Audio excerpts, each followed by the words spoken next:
Good morning, and thank you for joining me for another edition of Closer Look. My guest is Cindy Zimmermann. She's the author of A Woman of Interest, a memoir in letters. She's also an advocate of the handwritten note and believes in the power of the written word. Well, this morning on the show, we'll absolutely be talking about that, but she's also here to share her incredible story. In 2008, she became a suspect in the murder of her husband, Paul Zimmermann. The story was all over the news, but she's here today to tell her side of the story. So, Cindy, thank you so much for coming in. Oh, thank you, Benny. Thank you for having me. Well, before we get into something so heavy, as I mentioned, you love to write. Yes, and I you do. love to handwrite letters, which is something that not too many people do anymore. Tell me about your love of that. Well, I've loved to do it my whole life. My grandmother and mother were big writers, big letter writers, and I've just found there's a lot of power in handwritten notes. And you've been writing all your life, journal writing, I'm guessing? Yes, journal writing, little book reports in grade school and high school, and I've just always felt a comfort when I put that pen to paper. You know, one of the things I read in your book was that you have a pen pal. Who is basically the person that helped you write this book. You know, I haven't had a pen pal since I was in the third grade, and I wonder if some of the kids now even know what a pen pal is. Can you tell me about that? Well, I think that kids are writing again. I mean, I think they're finding it very seductive, if you will, powerful, and it's fun to anticipate that letter that comes through the mail. Right. So Ken Rotkop, that's the gentleman that you're talking about, I actually met him at a screenplay conference and also met him at Lawns at Hermosa Inn in Paradise Valley. And he really encouraged me to write. He wanted me to write this book. And at the time, I wrote for Pen World International Magazine, and I'm used to writing columns and, of course, my family's newsletters at the holidays. So my friends and family are used to me writing, but this particular book I wasn't all that excited to write about, but he encouraged me. And as the intro in the book mentions, he said, "Cindy, you're most comfortable in your handwritten letters, so will you start writing letters to me?" And I said, okay. So in the beginning, when I was writing to him, I would just say, oh, I did this, very little detail, because I really, believe it or not, I'm a private person. After you read the book, it's kind of hard to believe that, but I am a private person, and I only want to write and say nice things about people and tell positive stories. I mean, I really believe in putting goodness out in the universe, if you will. And some of the things that happen in our life, if we're going to write true memoirs, are not exactly positive or all that fun. So he encouraged me, and I would write letters to him, and then he would write me back, and he'd say, "Cindy, tell me a little bit more about this particular topic." And I thought he was just kind of befriending me and making me feel secure through my handwritten notes. So he gradually took me down the road of writing this book. And, you mentioned to me off the air, you want to keep it as positive as possible. Unfortunately, this is a very tragic situation that we'll be talking about here, which is what the book is about. So can you give me a brief description, kind of to prepare the audience about what we'll be talking about? Well, in part, A Woman of Interest is about the murder of my husband of 23 years, the father of my children. In bigger part, it is about the gratitude for the family, friends, and professionals that helped me through an unbelievable, chaotic situation. So let's start with your relationship to Paul Zimmermann. How did you two meet?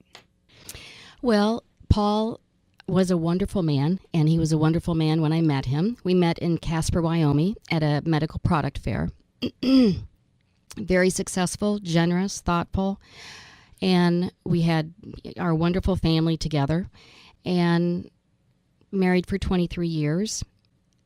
I like to say, like any marriage or any relationship of many years, things happen. And it's little by little. I can't say that there was one moment in time that it was a defining, we must go in our separate directions. I think many women, many men can recognize that when you're in a long-term relationship. But we decided mutually that we were going to end our marriage. And we both had to find separate ways to live our life.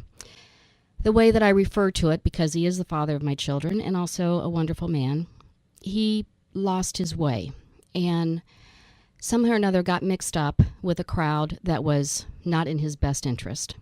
And one of the gentlemen befriended him and plotted to murder him and steal his money. And unfortunately, our divorce was final the very same day that he murdered him. So I became a suspect, hence the term a woman of interest, a person of interest in this murder. And in those chaotic times, truly, I had this seemingly perfect life. We were just your typical suburban, maybe upper income, but suburban family. And all of a sudden, I'm in the middle of this murder mystery and gossip. I lost some friends, not many. The respect of my children, maybe for a while. My home, my marriage. And so this is a story about getting through those types of chaotic times. You said he got mixed up with the wrong people.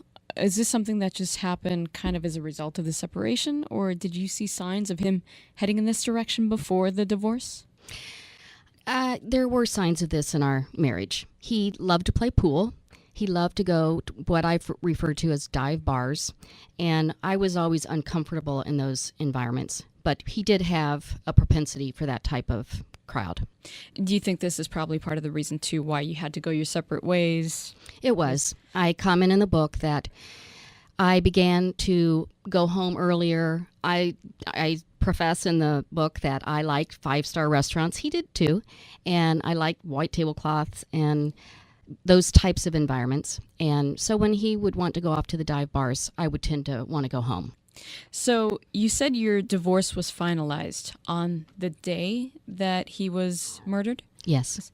So this, of course, I think would make many people think, and probably the audience is thinking right now the same thing. Wow, yes, I would think that she had something to do with it. Well, I laugh because it makes me so uncomfortable. I mean, I did not let my children play with even plastic guns when they were little.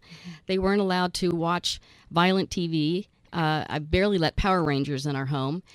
And the thought that I could be involved in such a heinous crime is still surprising to me, and it was surprising to me at the time. So let me ask you this. Did it cross your mind at all that you might become a suspect? It never crossed my mind. I was so busy looking for Paul. He was missing for some amount of time, let's say a week or 10 days. I can't remember exactly the details now. I was so focused on finding him and taking care of my children that it never crossed my mind. So I had called a private investigator, and I had wanted to hire him to help the Scottsdale Police Department find Paul. We were physically trying to find him at the time. And John Craig said to me, "Cindy, you're looking out for the wrong person." And I said, "Really? Who should I be looking out for?" And he said, "You need to be looking out for yourself." He said, "Every person is watching you right now." That was the first time it ever crossed my mind that I could be a woman of interest. What did you think then? And what did you do next? Did you, well, at that he point, told me, sorry to interrupt, he told me I needed to get a defense attorney right away. Okay, that's exactly what I was going to gosh. ask you, Yeah. is did you go So hire now a I lawyer? have a divorce attorney, an estate attorney, a defense attorney. I mean, it was just nuts. But I followed his advice. I'm one for if you give me good advice and really kind of shake me, I'll listen to you. And I went and talked to this defense attorney, and he said, "Yes, Cindy, you are indeed in deep trouble." And again, I don't read murder mysteries. I don't like those kind of movies or books. And so I gave him a check, and he said, "Please, whatever you do, do not go to the police department without me." So as the days continued to unfold, I thought about that. I told him I wouldn't, but as you'll read, as the audience reads, usually what I say I'm not going to do is what I end up doing. And to me, honestly, the most important jury were my children. And they were being fed nasty information about me. And to my way of thinking, if I had to have a defense attorney to go talk to the police, I must have something to hide. And so I made the decision to go to the police station without my defense attorney. But I'm not completely naive. Pretty naive, but not completely. I did call my sister beforehand and said, "Here is my defense attorney's phone number, and here is another attorney I had working with me at the time. if for some reason this doesn't go well, I want you to know where I am and their phone numbers to get me out of whatever I could be getting myself into. And she said, okay. Unbeknownst to me, when I went into the police station, she immediately called the defense attorney and said, "You're not going to believe what Cindy just did now." And so when I came out of the police station in the interrogation room, he asked me, "So what happened, Cindy?" Well, first of all, there were a number of phone calls on my phone. And he asked me, he said to me when I called him back, he answered the phone in about one ring and said, "You don't listen very well, do you?" I said, "No, I don't." And I explained to him what I just explained to you. And he said, "Okay, we'll get through this. Now tell me what happened. Tell me what you told them." And in my usual communication style, I feel that honesty and giving you more information than you could ever possibly need is the best way to handle this type of situation. So that's what I did in the police interrogation room.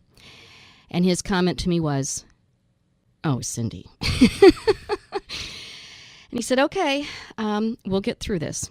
And as I write in the book, I've been told by defense attorneys, many attorneys, that, excuse my language, but that almost makes defense attorneys pee their pants. It's so bad. Well, you said something that I think a lot of people who are innocent would think also and feel, that if you've done nothing wrong, you don't feel like you need a defense attorney because you've done nothing wrong. So why do you need somebody there defending you? Well, and Minnie, honestly, I couldn't even remember where I was the night in question. I, again, had to reach out to my sister, and I said, "They want to talk to me." And I said, "I don't remember where I was." And she said, "Cindy, I know exactly where you were." And so she told me, and I was so grateful because I had many people with me that night. So I was very grateful for that because it was out of character, really, what I did that night. Well, let's fast forward for a minute here. When they did actually find the person that was responsible for this, they went to his house, they knocked on the door. A couple of minutes later, he commits suicide. So you think, okay, this is it. The nightmare is over. That was far from being the case, right? Tell me about that. Well, I guess then the storyline kind of started coming together that maybe I was in cahoots with this man that created this plan. And again, I had never met him. I had never met many of these characters. And fortunately, again, these characters, friends of his, if you want to use that word, told the police the same thing. So even though there were a few people that were telling the police that I could definitely have done it, and, of course, there was gossip and pillow talk, and I was fortunate that I was surrounded by loving family and friends that knew that was just absolutely not the case. And I like to believe, being completely open with the police and not putting up barriers to work with them in complete cooperation, the case was able to be solved much quicker. Because once you put up these barriers, then it takes them more time to figure out what exactly is going on. So they were able to verify all of the details that I gave to them. So how long did it take before your name was cleared from all this? Well, completely 100%, a few months. And and what I mean by that is they have to get different police records created and they have to write letters. I was trying to get some financial records changed, and before I could get the financial records in this particular situation taken care of, this was through the divorce, they needed to have a letter, this particular financial company, saying that I was no longer a suspect in a murder. So I had to reach back out to the police and say, "Will you please write that letter?" So those things went on through the fall of 2008. So earlier you were talking about your children and how they were being told horrible things about their mother. You choked up, and I hope if there's anything here that you don't want to talk about, I can completely understand. I just want to know, how did you help them deal with this while you were dealing with this yourself? Well, as every mother knows, you just put one foot in front of the other. And as I write in the book, some days, some moments, I truly did not know what to do to make things better. And I still have those days. those moments, but I do have a pretty good idea of what things I can do that make things worse. So again, I tried to always surround myself with positive, kind people and friends that understood my main goal was to not create more chaos, and always to say and try to be as positive and loving as I could. So one of the things, and this is really gets back to what the book is about, I love to write, I love to journal, and every day I wrote 3 things that I was grateful for. Because in our most chaotic times, we can tend to think there's nothing to be grateful for. And so by taking the time to write down 3 things, today I am grateful for, it could be as simple as I have electricity in my casita. You know, it's very simple, and we take for granted what happens if we don't have electricity in July in Arizona. And then I would write a letter sometimes to that person. And I must say that had gotten a little away from writing my letters of gratitude, thank you notes, because I was so overwhelmed with legal papers. Mm-hmm. And that was what Ken Rotkop knew would get me to write this book, because truly it is the longest thank you note that I will write to all the people that supported me and helped me. Now, when you were going through this, you're first of all having to dealing with a divorce. You know, you have that loss. All of a sudden, it turns into a completely different loss for you. And it's all over the news. How did you deal with this? And you also mentioned earlier, you're a very private person. All of a sudden, your business is out there for everyone. Yes. Well, honestly, there's shame involved. And you just learn to stand in it. And at the age of 54, it can be liberating, because I think we all get very attached to having white picket fences in our front yard, and our children to be extraordinarily perfect, our husband's perfect, our body's perfect, and all of a sudden, everybody knows that you're a human being, and things happen, and that's the way it is. But I had so many wonderful people handle it in different ways and helped me to be courageous in a time when it was challenging. So this was 2008. Yes. It's going to be 5 years in July. Yes. Is that right? Mm-hmm. So where are you now? Well, I think that I'm being asked to be more courageous in writing this book and then publishing it and coming out and talking about it. I think you can tell by talking to me, it's still not easy, mm-hmm. and I don't know that it ever will be easy. But it is something to write your memoirs. And again, Ken Rotkop, I finished writing them, and he asked me, okay, Cindy, will you print them? He said, this is a very good read, and it's time now to publish your letters. So that makes me feel very vulnerable as well. Yeah. First of all, because I write for Pen World magazine about fine writing instruments and handwritten letters, I don't really write memoirs, and I certainly don't write murder mysteries. So, just putting your writing out there is always interesting. Yeah. Well, someone once told me that it's when you decide to let go of something that all of a sudden everyone else wants to talk about it. And I think in a sense, when you wrote this, you were getting ready to let go of it. Yes. And I don't want to minimize what happened. But I do kind of want to let it go. I would much rather talk to you about the importance of the handwritten note and how you can write a very pretty mini with a wonderful fountain pen, and I know just the right one for you. But generally, that's not what people want to talk about right now. Yeah. And actually, there is a lot of interest in this book. You are going to California this week, as a matter of fact, to talk to producers about this? Hard to believe there is interest in creating a movie about this book, my life, and I am determined to have handwritten notes and the importance of writing throughout that movie, because that really, the irony of this whole story, I believe, is that on one side of town, for years, I was talking about the importance of a handwritten note. On the other side of town, this man was writing handwritten notes titled Things I Need to Buy to Kill Paul Zimmermann. So he was using what I love, pen and paper, on the opposite side of town to further destroy my family. So we all make choices in life. What we use our tools for, whether it be the words that come out of our mouth, paper, things we write about, are they going to be for the positive or for the good of our society. And you can see how that would give me some inner turmoil in writing this book. So how are your children now?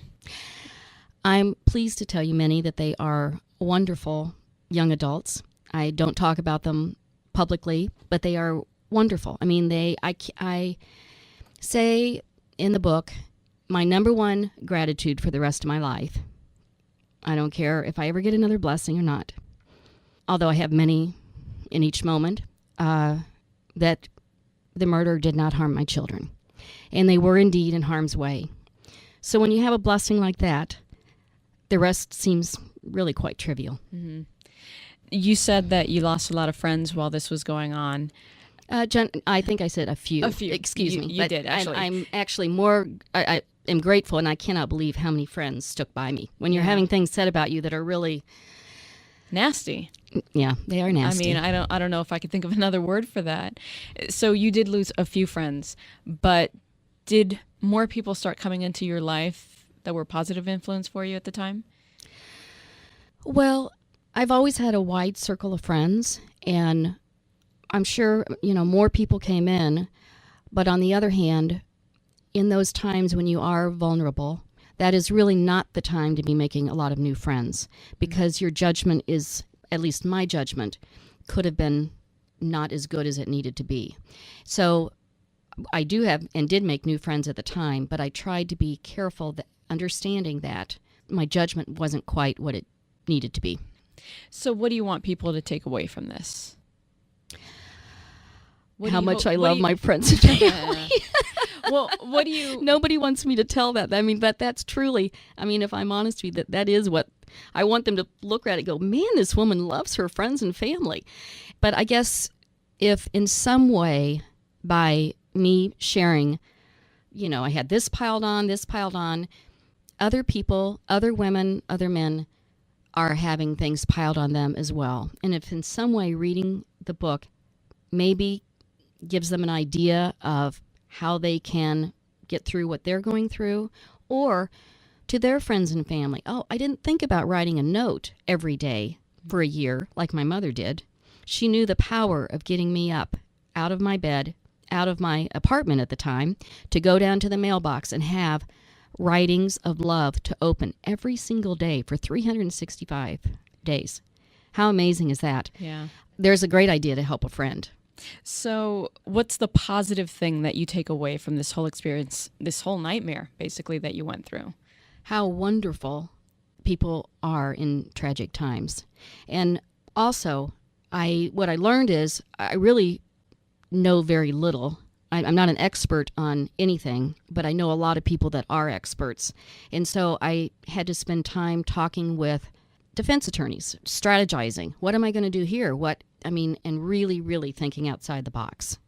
So let's talk about writing, because, thank you. First of all, because, I think it is important to keep this positive, and also because I think writing is such a big deal. It's something that I love doing myself. I journal write every morning, and sometimes I get in front of a computer and I try to write. It does not come out the same. There's something missing there. So tell me about just writing in general. Oh, thank you so much for bringing that up. The power of handwriting or painting with a brush or any type of an eye-hand medium exchange is that you are capturing the tangible energy of a moment in time. If you take the same sentence, let's say, for instance, I want to say, thank you, Minnie, for having me this morning, and I write that 10 times. It will never look the same of each 10 sentence because you have tangible energy in that moment. I might shift my pen, my hand changes, so it's different. And if I can share this story that is so powerful, when you see someone's handwriting in something that's written, you know for sure it came from that person. My birthday is July 4th, and July 5th, somebody sent me an email that said, happy birthday, at 2 o'clock in the morning. It said it was from Paul, my husband. When the police asked me when was the last time I talked to him, I said I got an email from him at 2 o'clock in the morning on July 5th. They knew something I didn't know.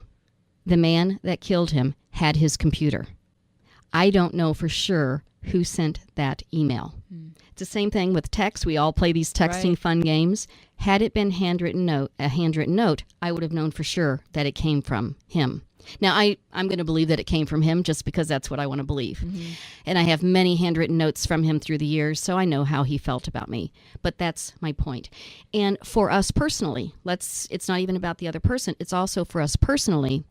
When you are in moments of either, struggle or even goodness, it takes your mind off of whatever you're thinking about, because you have to think about how you're going to make that P. So it's kind of, or T, or, whatever the letters are. It can be very good meditation and journaling. And also when you're writing something good and appreciation, there's scientific studies that show it raises the good stuff in your body. Well, what I notice when I write is that sometimes it doesn't necessarily matter what I'm saying. The way the letters look, the way my writing looks, I can tell if I'm in a bad mood or if I'm in a good mood. One of my favorite things to do is to write when I'm in a good mood and I feel good about myself and everything seems to be on the top of the world, is I'll write a letter to myself and it'll say, "Dear Cindy," and whatever. And I seal it and I mail it to myself. Then when I get it in the mail, I don't open it and I will put it somewhere that I might find it, my pajama drawer, or who knows where I'll put it. And then a year or two later, I'll find it. And it's this wonderful, oh my gosh, I remember this moment when things were going really well and I was, proud, on top of the world. So that's a powerful thing to do for ourselves. Well, before we wrap up here, the book is available. So for those that want to read it and want to hear your side of it all, it's called Woman of Interest, a Memoir in Letters. Where can they find it? My website, awomanofinterest.com. It is available there. And if you buy it there, I send a handwritten note to you and sign the book. And if you want me to sign it to anyone else, I'm happy to do that as well. It's also available at Amazon. And it is, from what I understand, going to be in Barnes & Noble very soon. It is in the Barnes & Noble here in Scottsdale, Arizona. And we've had a book signing there as well. So I'm getting ready to start my national tour. I'll be going to Los Angeles, as I mentioned to you, and talking with the movie producers over there. Then I head to New York City and talking with some television producers and national magazines about the book there. Chicago, Portland, Houston, Dallas. Anyway, those are the cities that I'll be going to in the next couple of months. And do you have this information on the website also? I do, yes. Okay. And that's awomanofinterest.com? Yes. I know it takes a lot of courage to, first of all, to have written these letters and to turn it into a book. And it takes a lot of courage to be here and talk about it. And this upcoming national tour that you have, I'm sure is going to take a lot of courage as well. But I want to thank you so much for sharing this story, because I'm sure there are many people that are going through something and think, how am I going to get through this? And you are, the perfect example of how you can get through it and stay positive about the whole thing. Oh, thank you, Minnie. I appreciate it. So what would your final message to our listeners be? Well, in that scenario that you just created, I would suggest two things.